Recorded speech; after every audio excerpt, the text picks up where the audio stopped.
ಆವಂತಿಪುರದಿಂದ ಭುಜ್ವರೆಗೂ ಕೂಡ ದಾಳಿ ಮಾಡುವಂತ ಪ್ರಯತ್ನಗಳಾಗಿದೆ. ಎಸ್, ಪಾಕಿಸ್ತಾನದ 8 ಮಿಸೈಲ್ಗಳನ್ನ ಭಾರತದ ADS ಅಂದ್ರೆ advance defence system, advance air defence system ಹೊಡೆದುರುಳಿಸಿದೆ ಅನ್ನುವಂಥ ಡೀಟೇಲ್. ಜಮ್ಮುವಿನಲ್ಲಿ S-400 ಕೂಡ ಅಲ್ಲಿ ಆಕ್ಟಿವ್ ಸ್ಥಿತಿಯಲ್ಲಿದೆ. ಭಾರತದ ಬಳಿ ಒಟ್ಟು 3 S-400 ಇದೆ. ನಾವು ಖರೀದಿ ಮಾಡಿದ್ದು, ಆರ್ಡರ್ ಕೊಟ್ಟಿರೋದು 5, ಅದರಲ್ಲಿ 3 ಭಾರತದ ಬತ್ತಳಿಕೆಯಲ್ಲಿ ಆಲ್ರೆಡಿ ಇದೆ. S-400 ಮತ್ತು ಅಡ್ವಾನ್ಸ್ ಏರ್ ಡಿಫೆನ್ಸ್ ಸಿಸ್ಟಮ್ ಇದು ಆಕ್ಟಿವ್ ಇದೆ ಮತ್ತು ಅದರ ದೃಶ್ಯವನ್ನೇ ನೀವು ಗಮನಿಸ್ತಾ ಇರೋದೀಗ. ಮಿಸೈಲ್ಗಳನ್ನು ಹೊಡೆದುರುಳಿಸುವಂತ ಕೆಲಸಗಳಾಗಿದೆ. ಪಠಾನ್ಕೋಟ್ ಏರ್ಬೇಸ್ನ ಬಳಿಗೆ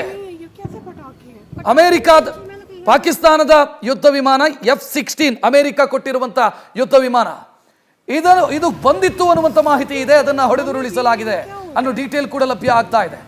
ಇದರ ವಿಚಾರಕ್ಕೆ ಸಂಬಂಧಿಸಿದಂತೆ ಕನ್ಫರ್ಮ್ಡ್ ಮಾಹಿತಿ ಇನ್ನೂ ಕೂಡ ಲಭ್ಯ ಆಗ್ತಾ ಇಲ್ಲ. ಒಂದಿಷ್ಟು ದೃಶ್ಯಗಳಷ್ಟೇ ಸಿಗ್ತಾ ಇದೆ ನಿಮಗೆ.